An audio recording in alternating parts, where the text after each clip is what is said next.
Welcome to your cylinder construction tutorial. We're going to learn how to build a cylindrical form today with the aim of making a lidded jar. This will cover the first steps in creating the closed cylinder. In this project, your teacher has provided a template for the top and bottom and for the walls. This is tar paper. If we make templates with regular paper, they very quickly get soggy and have to be remade. But tar paper is what goes under the shingles of a house so that water can't infiltrate. And so they're durable. Water doesn't bother them. Tar paper templates are quite waterproof. Okay, as I cut out my first piece of slab,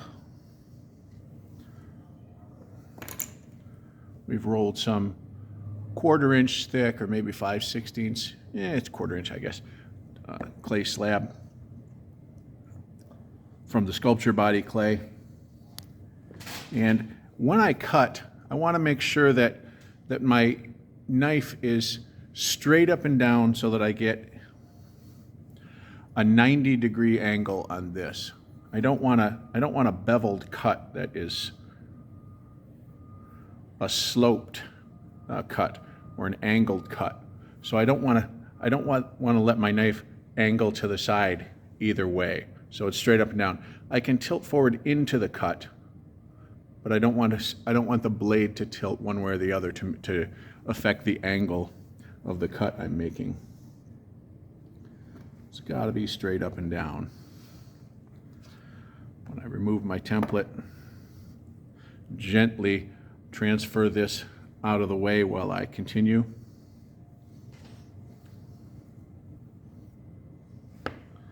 It's hard to move slabs without damaging them, putting finger dents and things in. That piece that I just moved out will make more of those long pieces. And I only need I have some scraps here that I can use up to make the 2 round pieces I need. So once again, with a straight up and down knife, I'm going to carefully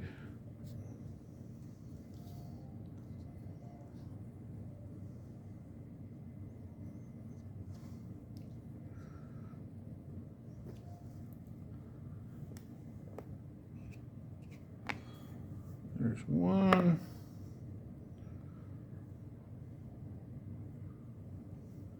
Firm up those edges before I set that aside. And the other. No way I can get 2 circles out of this, so I'm going right in the middle, in the sweet spot. Otherwise, I would stay right at the edge so that if I could get another one on there, I don't ruin the opportunity to make 2.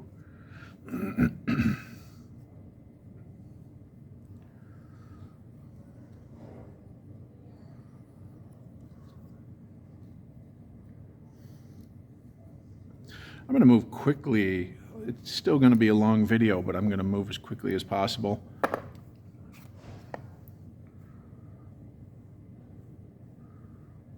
So the video is not over long.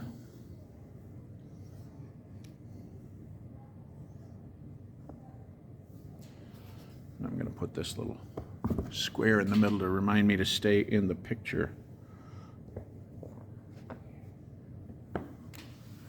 Put that right there that kind of centers the camera. All right, good. So before I begin assembly, before I begin the work of doing joinery and connecting the pieces, I'm just going to take a few seconds to refine the surfaces on these so that once I get it joined, I don't have to mess up the form of the thing, bumping it around to make it look nice again. A little more water than I needed on there. So I softened up that sharp edge, the same thing back here. Smooth surface. Just got a little round rib here. You can use anything with a flat side.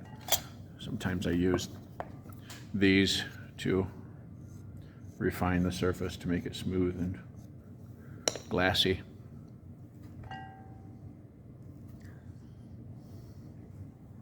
I'm gonna double check it to make sure it doesn't look a little out of round. It did have kind of a lump there, but I think I smoothed it in. Keep these crumbs out of your work. They ruin your surface. Okay. Joinery. We're going to create a butt joint here. And I only use butt joints when I plan to reinforce them. So I'm going to set the flat wall on top of it, the flattened edge of the wall that I cut on the flat surface of this, and that's called a butt joint because they don't bevel. Later I'll use a bevel joint and you'll see. For now, I'm going to score where the connection will happen on both pieces.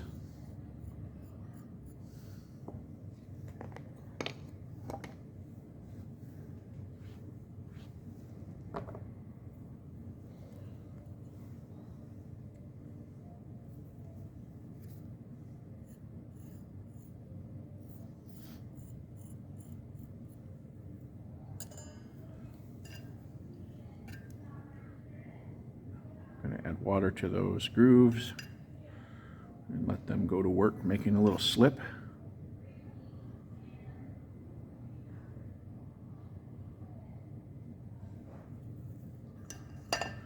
And then it's important that I work this very precisely in line with this bottom slab. So I don't want it to be off a little bit.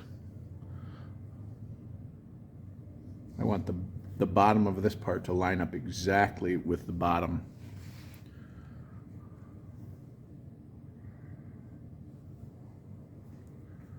Circle. No overhang, no underhang. Make it line right up. And then, by design, I'm going to have a bypass section where the ends of the slab bypass each other. Made this too long intentionally so that it can be bevel cut.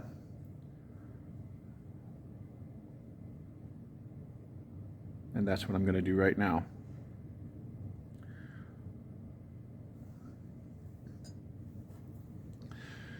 So I'm not just going to have two square ends attached to each other. I'm going to cut a 45-degree angle through both slabs at the same time, and I'm going to cut a nice vertical line.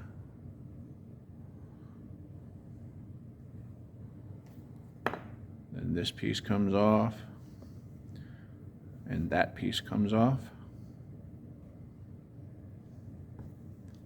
And then these two pieces join together beautifully.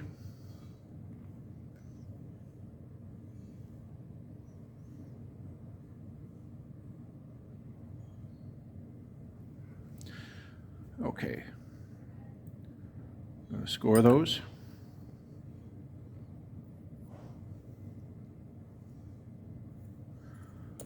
Students ask me what's the best way to get dents and dings and ugly spots out of the finger dents and things out of the clay, and my answer is always the same. Don't put the dents in there in the first place.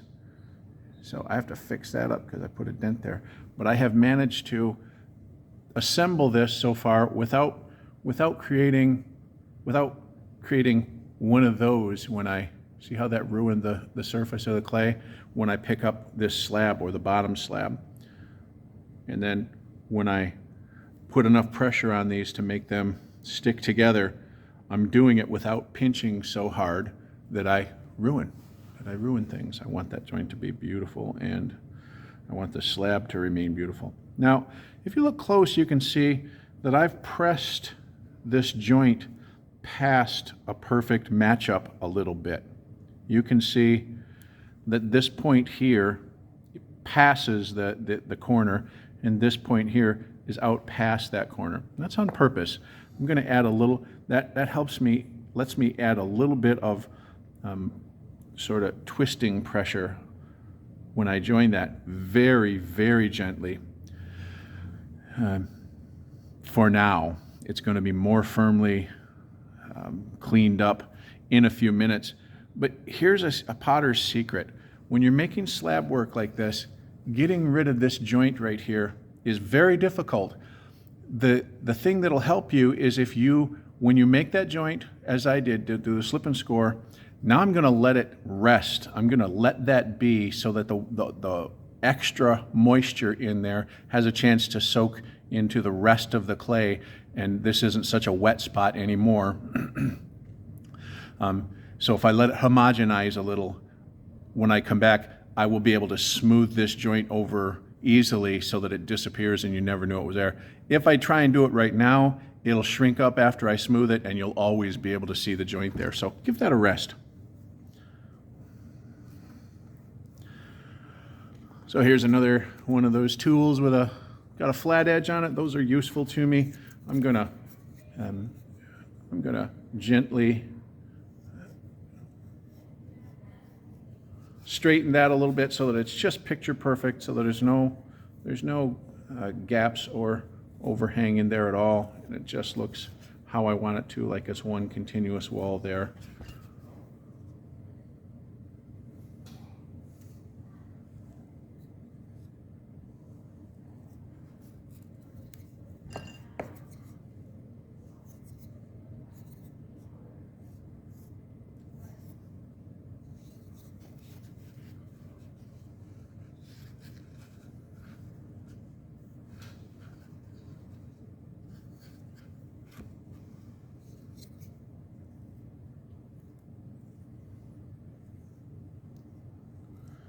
Trying to balance that board so that the camera could see what I was doing. I had to abandon the board. Okay, so that's enough for now. One more little smooth up down there. And again, I'm going to leave that joint alone for a few minutes while I work.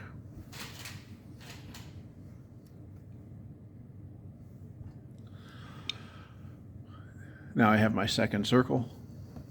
That's going to go on top, but wait, there's a problem.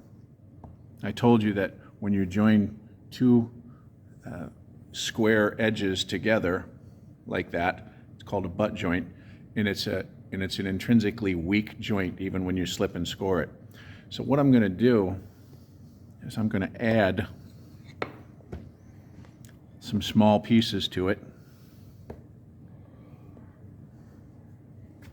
to reinforce. So I've rolled a little coil, very thin, and I'm going to set it down and pinch one edge of it to a point.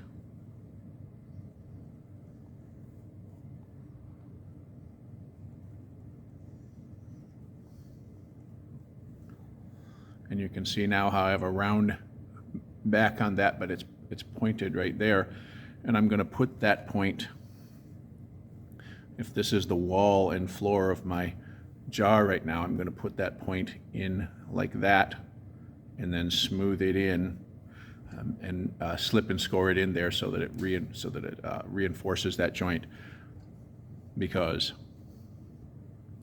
butt joints are weak joints.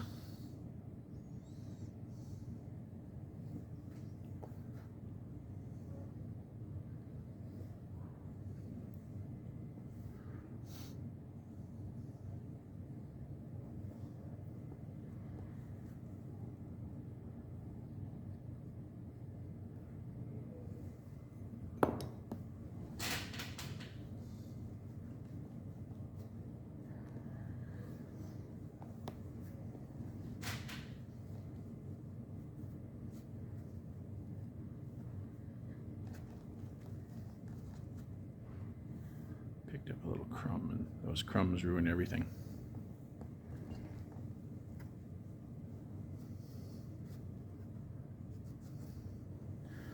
All right, I'm going to put those points on edge of my small coils.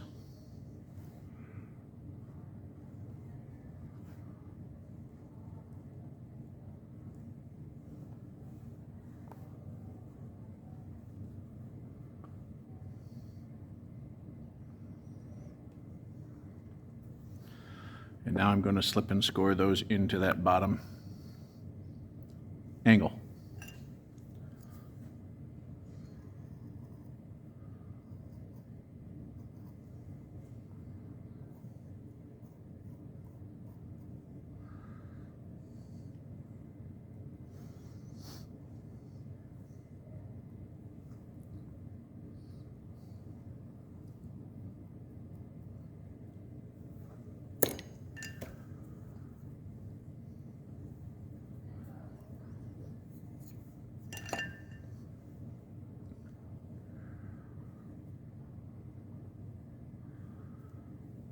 Now this gets tricky because I can't get my whole hand in there to apply pressure in the ways that I really want to. So I have to sort of invent angles of attack with just a couple of fingers or a thumb to get it done. I'm going to try and be careful and not do any damage to this upper rim while I do this process. It's really easy to make dents and cause damage there while you're trying to put pressure down on the bottom of the cup.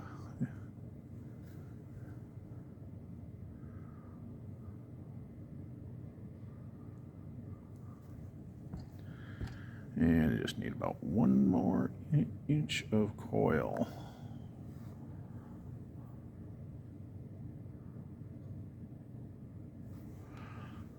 Okay, so I put the coil around that inside edge, and now I need to secure it in there. And I'm using the rounded butt end of a brush.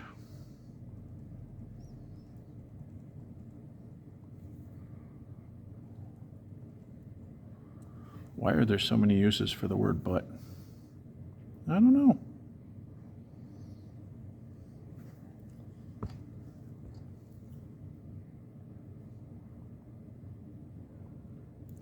But the roundness of the of this tool puts the right kind of pressure that I want to force that coil into the 90-degree angle there. And then when I smooth it over, it will be very strong. I'll be very confident about this joint, about this connection. All right, so what have I achieved? Reinforcement. Now I'm going to use my finger carefully. I'm going to try not to maul this edge up here so that all that careful work doesn't get ruined. And I'm going to smooth that.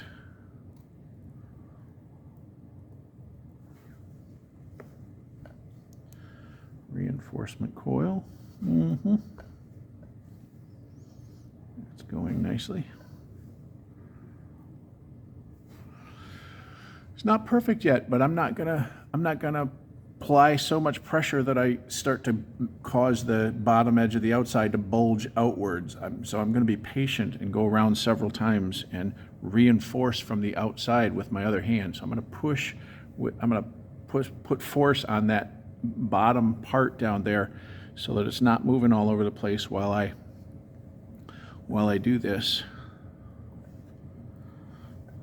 And I'll be patient if it takes 5 or 6 passes to get that looking nice on the inside like I want it to. I can't figure out how to get my hand in there to do just what I want to do.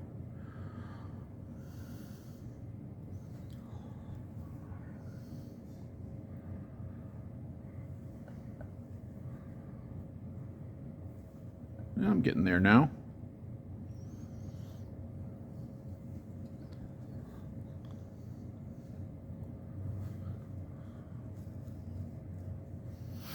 Starting to look pretty good.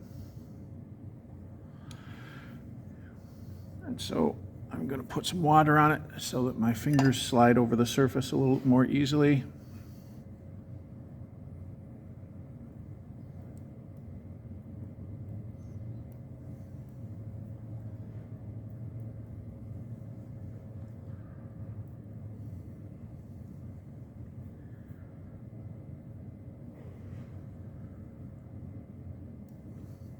just about there.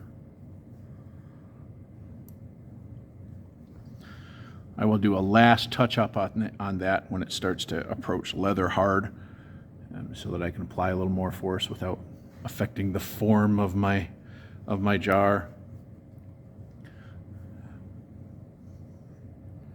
without creating that bulge I talked about out at the bottom. So I'm going to let that get leather hard, and then I will finish up the last smoothing of that interior piece. Meanwhile, my bevel joint has had a little time to sit and connect. Yes, it feels very sticky and quite how I wanted it. So you can see it. You can see that joint. You can see the knobbiness of it, and it's not straight and flush like the rest of this. You can tell where the joint is. But now if I give it a little bit of light pressure with a flat tool, I can cause it to disappear as though it was never there.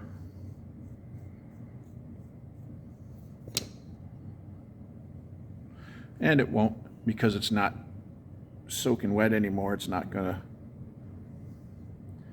shrink up after I smooth it and reveal the crack again, reveal the joint again. There we go.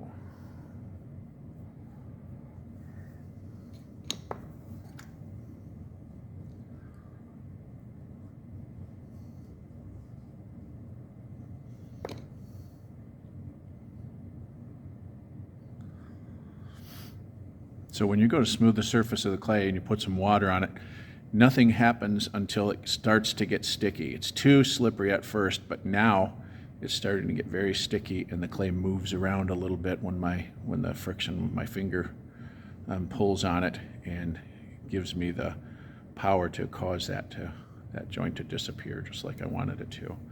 All right, with the exception of this bit on the top, I feel like I've got it. I feel like I've got a joint that's disappeared, that's going to be invisible the rest of the way.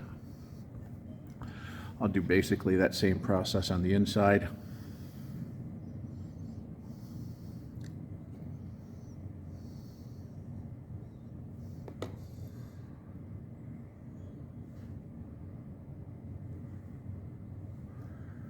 And that joint has almost disappeared. I might fix it up just a hair later, but I am satisfied. Okay.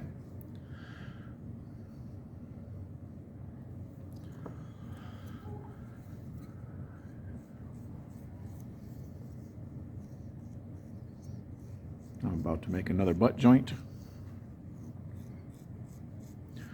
You're saying butt a lot today, Mr. Wilson.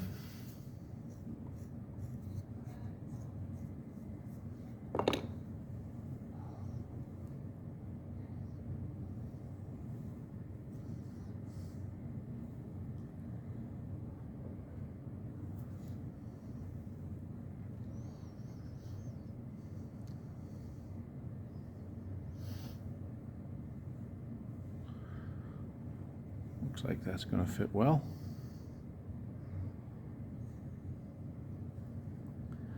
There's a slight chance that I have stretched this a little bit. I wonder if you see it right there, like the walls of my jar.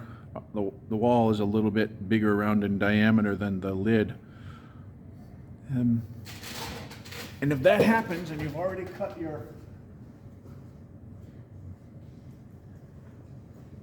cut the second circle, but it's not quite big enough, you can cheat.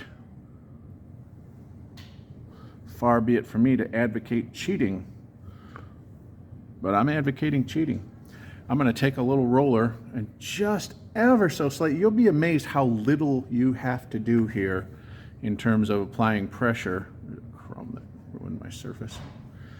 So just a little bit with the lightest light pressure, I'm rolling that slab. It's going to grow enough, because I only needed like what, 2 millimeters?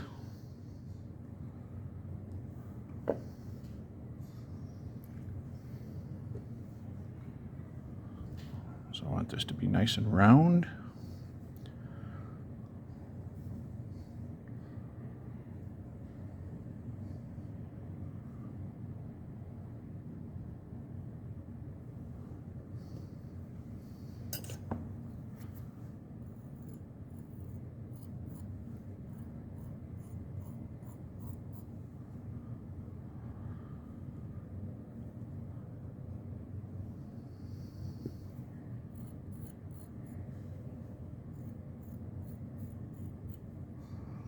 I'm going to firmly attach this, and then I'll trim off the excess that I created when I re-rolled this circle.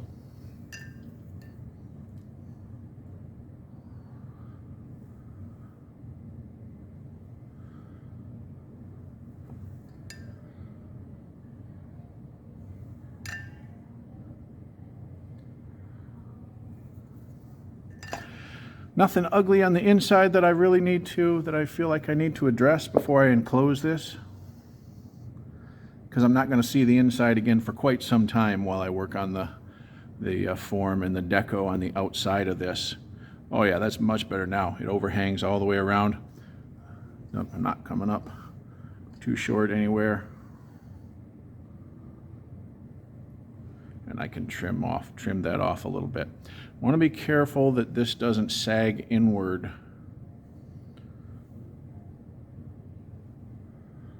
Because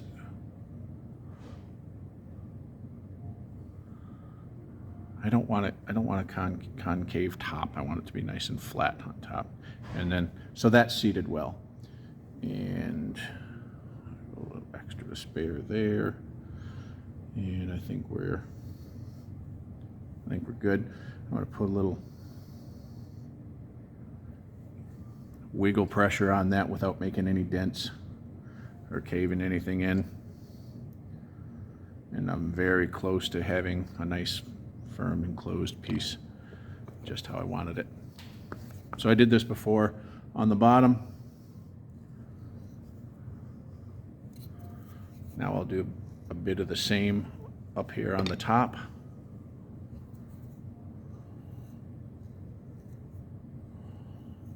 With gentle pressure.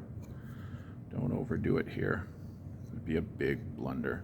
So there's some to cut off there, I think. Or maybe I can scrape it flat.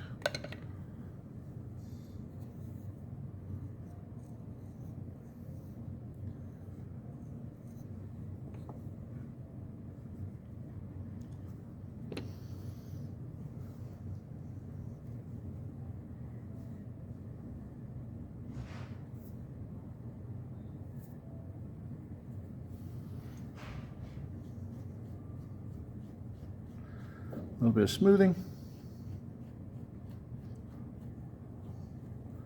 Surface is so important in clay work. Surface.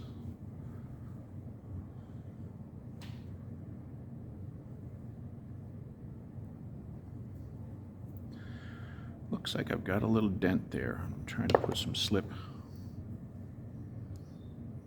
Some of this scrapage.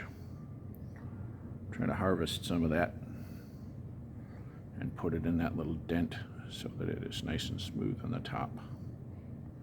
Pro move right there. That's for free.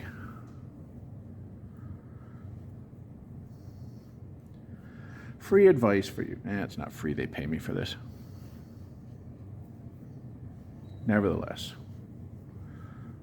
I'm not hogging all the good information to myself, I'm passing it on to you. All right, I feel like I'm starting to get excited about this piece. I don't know how long that took. I haven't checked the clock, but it must have taken about 20 minutes-ish. And I've got something that's starting to look wonderful. All right, a bit of a pep talk about creativity. This is just a foundation. All I did, I'm going to make a little jar out of this. I'm going to cut some of this off at some point. Some form of lid. There'll be a bottom and a gallery where the lid sits and a little knob to pick the lid up with. I might put a foot on this later. But the real magic is making this jar about something. about some special occasion or person.